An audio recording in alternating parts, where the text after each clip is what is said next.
إن هذا القرآن يهدي للتي هي أقوم ويبشر المؤمنين الذين يعملون الصالحات أن لهم أجرا كبيرا. قرآني نبض حياتي، قرآني طهر ذاتي، قرآني عصمة أمري، قرآني طوق نجاتي، قرآني طوق نجاتي. الحمد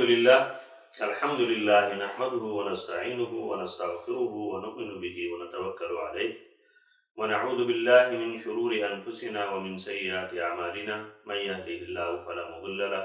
ومن يضلله فلا هادي له، ونشهد أن لا إله إلا الله وحده لا شريك له، ونشهد أن سيدنا ومولانا محمدا عبده ورسوله۔ پروگرام اعجاز القرآن کے ساتھ عبدالخالق ہمدرد آپ کی خدمت میں حاضر ہے۔ ناظرین، پچھلے پروگرام میں ہم معجزوں کے بارے میں بات کر رہے تھے کہ اللہ تعالیٰ نے انبیاء کرام کو ہر زمانے کے لحاظ سے معجزہ عطا فرمایا، اور یہ معجزہ ان لوگوں کو عاجز کرنے کے لیے ہوتا تھا کہ جن کو اپنے کمال کا یقین ہو کہ ہم اس چیز کے اوپر کمال، اس بارے میں کمال تک پہنچے ہوئے ہیں اور یہاں سے آگے کوئی چیز نہیں ہے، تو معجزہ آتا تھا اور ان کو بتاتا تھا نہیں کہ تمہارا علم جہاں تک پہنچ چکا ہے، یہ جہاں پہ انتہا ہے، وہاں سے آگے ایک اور علم کا آغاز ہے، وہ علم الہی ہے، وہ وحی کا علم ہے۔ تو پچھلے پروگرام میں حضرت عیسیٰ علیہ السلام، حضرت موسیٰ علیہ السلام کے معجزات اور ان کے اس زمانے کے ساتھ ان کی مناسبت کے بارے میں بات ہوئی تھی۔ آج انشاءاللہ ہم اس بارے میں بات کریں گے کہ جب ہم یہ کہتے ہیں کہ قرآن کریم معجزہ ہے، تو قرآن کریم کیسے معجزہ ہے، اس بارے میں بات ہوگی۔ اس سلسلے میں سب سے پہلے جو سمجھنے کی بات یہ ہے کہ عرب جو ہے، عرب اپنے آپ کو عرب کہتے تھے اور باقی ساری دنیا کو عجم کہتے تھے۔ عرب کا مطلب ہے عربی، وہ شخص جس کی زبان واضح ہو، جس کے الفاظ واضح ہوں، جو اپنا کلام جو ہے اس طرح سے کر سکتا ہو کہ اپنے دل کی آواز کو بیان کرے، یہ عربی ہے۔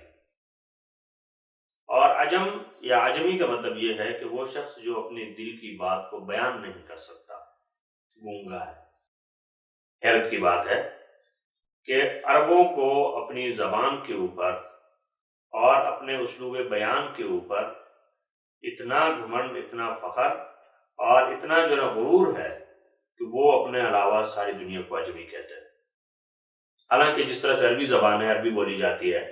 اسی طرح سے وہ لوگ بھی زبانیں بولتے ہیں۔ جس طرح سے عربی جو ہے نا وہ اپنے کام کرتے ہیں، باقی ساری دنیا بھی اپنی زبان سے جو ہے کام کرتی ہے، لیکن اس زبان کے اوپر ناز اتنا جو ہے نا ان کو تھا کہ ہماری زبان ہے، اس کا مقابلہ جو ہے دنیا میں کوئی نہیں۔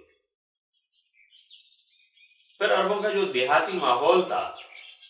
اس ماحول میں، اس صحرائی ماحول میں، وہ چاروں طرف سے جو باقی حکومتیں تھیں ان کے اثر سے آزاد تھے، کیونکہ عرب کے اندر، جزیرہ عرب جو ہے، اس کے اندر جو ہے وہ کوئی ایسی چیز نہیں تھی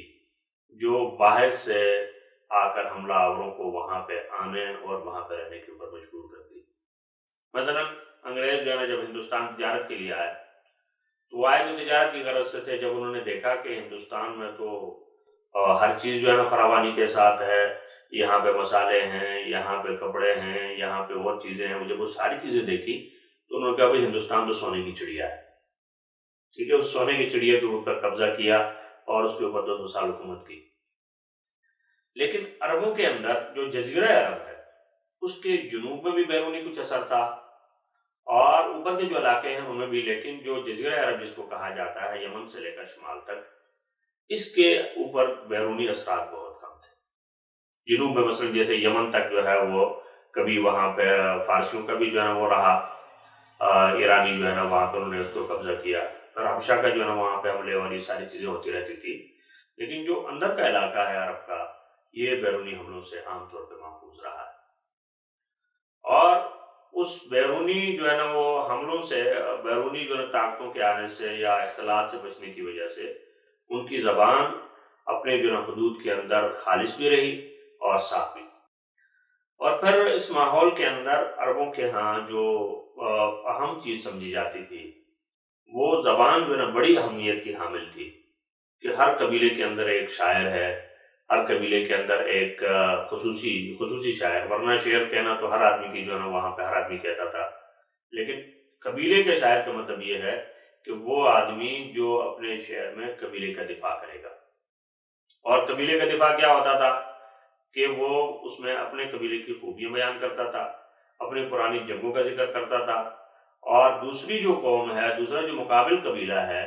اس کی جو ہے نا وہ اس کے اندر کیا کہتے ہیں اس کی حجب کرتا تھا، اس کی مذمت کرتا تھا، ان کی خرابیوں کو، ان کے عیبوں کو، اور ان کی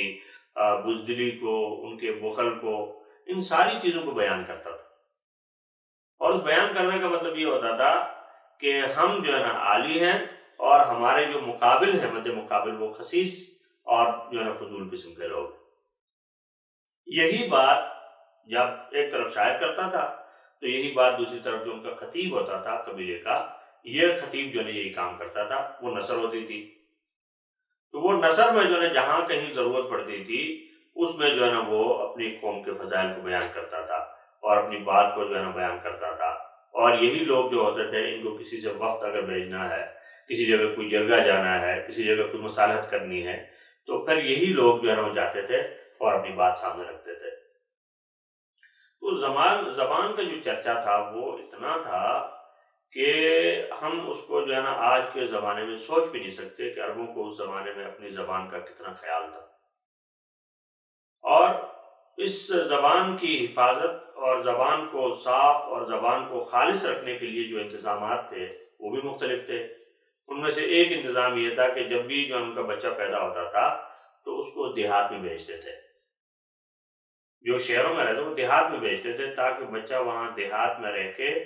دیہات کے خالص ماحول میں وہاں کی زبان سیکھے اور صاف ستھری زبان بولے۔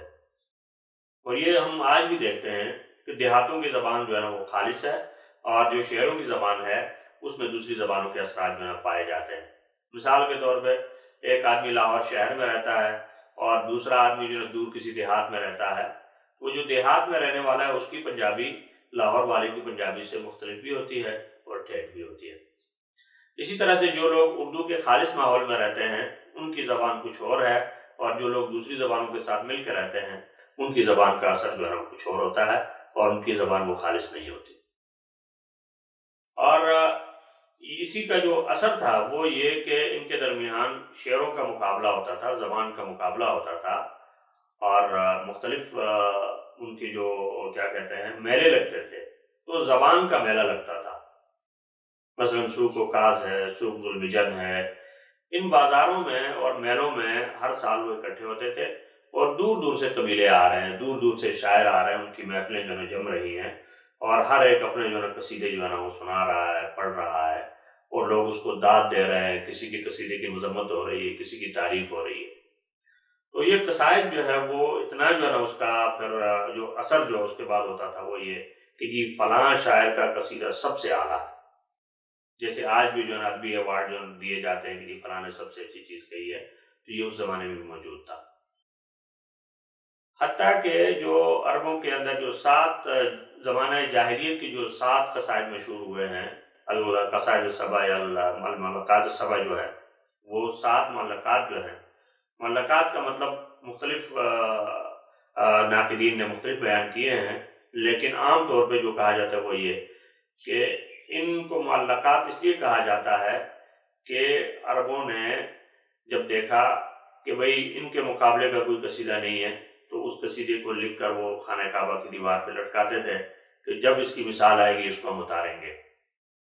تو اس طرح سے ہوتے ہوتے جو ہے نا وہ ایک ایک قصیدہ لٹکتا رہا، دوسرا آتا پھر وہ اتر جاتا کہ نہیں یہ دوسرے والا قصیدہ اس سے اعلیٰ ہے، یہ اس سے اعلیٰ ہے، یہ اس سے اعلیٰ ہے، اور ہوتے ہوتے آخری قصیدہ شاید لبید کا تھا جو خانہ کعبہ کے اوپر لٹکا ہوا تھا، اور نبی کریم صلی اللہ علیہ وسلم نے جب یہ ارشاد فرمایا کہ سورہ کوثر کو لکھ کر وہاں لٹکا دو، تو سورہ کوثر 3 آیات کی جو ہے نا وہ صورت ہے، اس کو لٹکانے کے بعد لبید کی قصیدے کو وہاں سے اتارنا پڑا۔ کیوں کہ جو عرب تھے وہ سمجھتے تھے کہ یہ جو کتاب آئی ہے اور یہ جو کلام ہے، یہ کلام ہمارے بس میں نہیں ہے، یہ کلام ہمارے بس میں نہیں ہے۔ اور اس کے جو ہے نا بہت ساری جو وجوہات ہیں اور بہت سارے واقعات جو بیان کیے گئے ہیں قرآن کریم کے معجزے کا اعتراف کرنے کے، میں اس تفصیل میں نہیں جانا چاہتا ہوں، لیکن یہاں پہ قرآن کریم کے ایک چیلنج کا ذکر کرنا چاہتا ہوں۔ قرآن کریم نے جب یہ کہا کہ میں معجزہ ہوں، اور آپ صلی اللہ علیہ وسلم نے سب سے بڑے معجزے کے طور پہ قرآن کریم کو پیش کیا، حالانکہ آپ کے اور بھی ظاہری معجزے بہت سارے ہیں، شق القمر ہے، کنکریوں کا آپ کے ہاتھ میں بولنا ہے، تھوڑے سے پانی سے جو ہے نا وہ بہت سے لوگوں نے اس کو استعمال کر لیا، اپنی مشکیں بھر لی، اپنے برتن بھر لیے، یہ بھی آپ کا معجزہ ہے۔ تھوڑا سا کھانا ہے، اس کو جو ہے نا وہ سینکڑوں لوگوں نے کھایا، سب سیر ہو گیا، یہ بھی آپ کا معجزہ ہے۔ وہ سارے معجزے ہیں، لیکن جس چیز کو سب سے بڑا جو ہے نا معجزے کے طور پہ پیش کیا گیا، اس کو کہا کہ یہ قرآن معجزہ ہے۔ اب قرآن کیسے معجزہ ہے؟ تو قرآن کریم نے ان لوگوں کو چیلنج کیا، مقابلے کے لیے چیلنج کیا، کہ جس طرح فرعون کے زمانے میں فرعون نے کہا کہ سب کو جو جادوگروں کو جمع کرو اور موسیٰ کا مقابلہ کرو، تو اسی طرح قرآن کریم نے یہ کہا کہ اس قرآن کریم کا جو ہے وہ مقابلہ کرو۔ قرآن کریم کہتا ہے وَإِن كُنتُمْ فِي رَيْبٍ مِّمَّا نَزَّلْنَا عَلَىٰ عَبْدِنَا فَأْتُوا بِسُورَةٍ مِّن مِّثْلِهِ وَادْعُوا شُهَدَاءَكُمْ إِن كُنتُمْ صَادِقِينَ، کہ اگر جس کتاب کو ہم نے اپنے بندے کے اوپر اتارا ہے اس کے بارے میں اگر تمہیں شک ہے تو پھر کیا کرو تم، فَأْتُوا بِسُورَةٍ مِّن مِّثْلِهِ، اس کی طرح کی ایک صورت بنا لاؤ، ایک صورت، صرف ایک۔ وَادْعُوا شُهَدَاءَكُمْ، اور اپنے جتنے بھی گواہ ہیں، جتنے مددگار ہیں، جتنے تمہارے جو معاون اور مددگار اس میں ہو سکتے ہیں، سب کو بلا لو، سب کو اکٹھا کر لو، اور اس کے بعد جو ہے اس کا مقابلہ کرو۔ اگر تم سچے ہو تو پھر یہ مقابلہ کرو۔ اور پھر آگے ارشاد یہ فرمایا فَإِن لَّمْ تَفْعَلُوا وَلَن تَفْعَلُوا، اگر تم ماضی میں اس کا مقابلہ نہیں کر سکے تو مستقبل میں بھی کبھی اس کا مقابلہ نہیں کر سکو گے۔ فَإِن لَّمْ تَفْعَلُوا وَلَن تَفْعَلُوا، اگر تم پہلے نہیں کر سکے تو آئندہ بھی نہیں کر سکو گے۔ یہ چیلنج اتنا بڑا چیلنج ہے کہ ساری عرب دنیا، سارے جو ہے نا عربی بولنے والے، سارے عربی شاعر، سارے عربی خطیب اور سارے جو ہے نا عربی جو ہے نا ادیب، سب کو قرآن کریم کہہ رہا ہے کہ فَإِن لَّمْ تَفْعَلُوا وَلَن تَفْعَلُوا، کہ اگر نہیں کر سکے، آج نہیں کر سکے تو آئندہ بھی نہیں کر سکو گے۔ یہ چیلنج اتنا بڑا ہے کہ اس کے بعد، اس چیلنج کے بعد، حالانکہ صورت جو ہے نا جس میں یہ آیت ہے یہ مدنی صورت ہے، مدینے میں جا کے یہ صورتحال ہو رہی ہے۔ مدنی جو ہے نا صورتوں کا مطلب یہ ہے کہ وہ صورتیں جو ہجرت کے بعد نازل ہوئی ہیں، تو اس میں جو ہے نا ان کو یہ چیلنج دیا جا رہا ہے۔ اسی طرح سے دوسری جگہ ارشاد فرمایا کہ بھئی 10 صورتیں بنا لاؤ، اس طرح کی 10 صورتیں بنا لاؤ، لیکن مقابلہ نہیں ہے۔ جب ہم دیکھتے ہیں کہ اس کا مقابلہ نہیں ہے تو اس کا مطلب یہ ہوا کہ ان لوگوں نے بادل ناخواستہ اس بات کو تسلیم کر لیا کہ ہمارے پاس قرآن کریم کے مقابلے کی طاقت نہیں ہے۔ جس طرح فرعون کے زمانے کے سارے جادوگر موسیٰ علیہ السلام کے سامنے وہاں پہ عاجز آ گئے اور انہوں نے کہا کہ آمنا برب ہارون و موسیٰ، یا مجھے آیت اس وقت بھول رہی ہے کہ ہم موسیٰ اور ہارون کے رب پہ ایمان لائے۔ جب وہاں پر انہوں نے یہ بات کی اور اپنے عجز اور اپنی جو ہے نا وہ کمزوری اور اپنے ضعف کا جو ہے اعلان کر دیا، تو اسی طرح سے عربوں نے اس کا مقابلہ نہ کر کے وہ ایک اس دعوے کو تسلیم کر لیا کہ قرآن کریم واقعی معجزہ ہے۔ یہ اس معجزے کا مطلب ہے کہ قرآن کریم نے اپنا چیلنج کیا اور مقابلہ نہیں ہو سکا۔ اور اس زمانے میں بہت سارے واقعات ایسے موجود ہیں کہ جو بڑے بڑے عرب سردار تھے اور بڑے بڑے جو مشرکین مکہ تھے سردار، وہ صرف قرآن کریم کو سننے کے لیے جاتے تھے۔ ایک واقعہ بہت مشہور ہے کہ رات کو حضرت ابوبکر رضی اللہ عنہ نماز پڑھ رہے ہیں اور ان کے مکان کے ساتھ، دیوار کے ساتھ ایک سایہ ایک آدمی کو نظر آیا اندھیرے میں۔ جب اس نے سائے کو پکڑا، دیکھا وہ ایک سردار ہے۔ اس نے پوچھا بھئی تو کیا کر رہا ہے ادھر؟ کہا قرآن سننے آیا ہوں، قرآن سننے آیا ہوں۔ اس نے دوسرے سے پوچھا تو بتا تو کیا کر رہا ہے ادھر؟ اس نے کہا میں بھی قرآن سننے آیا ہوں۔ ابھی یہ دونوں اس دیوار کے ساتھ تھے کہ ان کو ایک تیسرا سایہ جو ہے نا وہ ہلتا ہوا نظر آیا۔ انہوں نے اس تیسرے سائے کے بعد جب ادھر اس کو پکڑا، دیکھا وہ بھی ان کا ساتھی ہے، تیسرا ہے، اس سے پوچھا بھائی تو ادھر کیا کر رہا ہے؟ کہا قرآن سننے آیا ہوں۔ تو جب انہوں نے پھر آپس میں کہنے لگے کہ بھئی اگر یہ قرآن واقعی اتنی زبردست چیز ہے جس کو سننے کے لیے ہم اس طرح سے ادھر آئے بیٹھے ہیں تو ہم اس کو مان کیوں نہیں لیتے؟ تو پھر کہنے لگے کہ اچھا اگر مان لیں تو پھر سرداری کا کیا ہوگا؟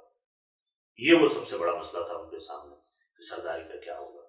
اور یہ سرداری پھر بڑے بڑے لوگوں کو کھا گئی۔ تو قرآن کریم جو ہے نا، جیسے میں نے آپ سے عرض کیا کہ لاکھوں کتابیں لوگوں نے لکھی عربی زبان میں، لیکن قرآن کریم کا مقابلہ نہیں کر سکے۔ تو یہ بلاغی طور پر اس بات کی دلیل ہے، بلاغت کے اعتبار سے دلیل ہے کہ قرآن کریم معجزہ ہے، اور اس کی مثال اور اس کا نمونہ پیش کرنے سے دنیا عاجز ہے۔ اب یہاں پر بہت سارے لوگوں نے بڑی لمبی چوڑی باتیں کی ہیں اور یہ کہنے کی کوشش کی کہ جی اس کے اسباب مختلف تھے اور یہ تھا اور وہ تھا جس کی وجہ سے اس کی مثال پیش نہیں کی گئی۔ تو وہ سارے اعتراضات بالکل فضول اور لچر اس لیے ہیں کہ جس قوم کو چیلنج کیا جا رہا ہے، عربوں کے اندر اس زمانے میں بھی اور آج بھی یہ بات ان کی اس میں کیا کہتے ہیں عادت میں جو ہے نا شامل ہے، اور ان کے مزاج میں شامل ہے کہ وہ جس کام کو کرنا چاہیں اس کے لیے جان لڑا دیتے اس کے لیے۔ تو قرآن کریم جب یہ کہہ رہا تھا کہ تمہارے یہ بت سارے غلط ہیں، تمہارے یہ عقیدہ غلط ہے، تمہاری یہ بات غلط ہے، تمہاری یہ عادت غلط ہے، جب یہ سب چیزوں کو جھٹلا رہا تھا تو سوال یہ پیدا ہوتا ہے کہ قرآن نے ان سے یہ نہیں کہا کہ تم ہمارے ساتھ اٹھو اور لڑو، تم ہمارا مقابلہ کرو۔ قرآن نے کہا کہ اس جیسی ایک آیت بنا لاؤ، ایک سورت بنا لاؤ، اور اس جیسی 10 صورتیں بنا لاؤ۔ تو کیوں نہیں بنایا انہوں نے؟ کہ اگر وہ 10 صورتیں بنا لیتے، ایک صورت بنا لیتے اور اس کی مثال پیش کر دیتے تو جھگڑا ختم تھا کہ کہا جی ٹھیک ہے، فیصلہ ہو گیا کہ جس طرح سے قرآن تم بنا کے لائے ہو اس طرح سے عربی کی جو ہے عبارت ہم بنا کے لائے، جو مفہوم تم نے بیان کیا وہ مفہوم ہم نے بیان کر دیا ہے، جس اسلوب سے تم نے جو ہے اس کا ذکر کیا ہے اس اسلوب سے ہم نے بھی اس کو بیان کر دیا۔ اب مقابلہ برابر ہو گیا، یا جو ان میں سے ایک کتاب جیت جاتی، ایک کتاب ہار جاتی اور فیصلہ ہو جاتا۔ لیکن ہم یہ دیکھتے ہیں کہ آپ صلی اللہ علیہ وسلم کی زندگی میں، آپ کی حیات مبارکہ میں اس طرح کا کوئی واقعہ نہیں ہوا کہ لوگوں نے اس قرآن کی مثال بیان کر کے قرآن کے مقابلے کے لیے قرآن جیسا کلام پیش کر کے یہ کہا ہو کہ ابھی ہمارے ساتھ مقابلہ کرو اور ہم جو ہے اس قرآن کریم کا جو مقابلہ کرتے ہیں۔ یہ نہیں ہوا۔ حضرت عمر رضی اللہ تعالیٰ عنہ کو دیکھیں کہ آپ کا جو ہے نا وہ جس طرح سے باقی معاملات میں آپ اپنی نظیر آپ ہیں، اسی طرح سے زبان دانی کے حوالے سے حضرت عمر رضی اللہ عنہ کو بہت بڑا مرتبہ تھا زبان دانی کے اعتبار سے۔ اور حضرت عمر کا یہ کہنا ہے کہ بھئی جو ہے نا وہ اپنے اس کو بچوں کو جو ہے وہ زبان سکھاؤ اور جو ہے نا شعر سکھاؤ، اس لیے سکھانے کا کہا کہ جب زبان ان کی درست ہوگی اس سے قرآن فہمی میں جو ان کے لیے آسانی پیدا ہوگی۔ حضرت عمر رضی اللہ تعالیٰ کیسے جو ہے نا متاثر ہوئے قرآن کریم سے کہ جب وہاں پہ گئے اور اپنی بہن کے پاس، آپ کو پتہ ہے سارے واقعے کا، بہن کے پاس کہا کہ بھئی اتنے غصے میں ایک آدمی جا رہا ہے، پہلے اس کو مارنے کے بعد جو ہے نا وہ غصے کی کیفیت آپ دیکھیں کہ اپنی جان لڑانے کے لیے یا دوسرے کی جان لینے کے لیے تیار ہیں، اور وہاں پہ اس غصے کی حالت میں کہا کہ اچھا بتاؤ پہلے تم کیا پڑھ رہی تھی؟ تو بہن نے کہا کہ یہ تو تم جو ہے نا اس کو ہاتھ نہیں لگا سکتے، اچھا چلو نہا لو۔ نہانے کے بعد جب قرآن کریم پڑھا تو حضرت عمر کا سارا غصہ جو ہے نا وہ فرو ہو گیا، سارا غصہ ختم ہو گیا۔ ایک ایسا آدمی کہ جو اسلام کے نبی کو اور اس قرآن کے لانے والے کو اس کے خلاف جو ہے وہ تلوار لے کے جا رہا ہے، قرآن نے اس کو رستے میں ڈھیر کر لیا۔ اب بتائیے کہ قرآن بڑا معجزہ ہوا یا تلوار کی طاقت بڑی ہوئی؟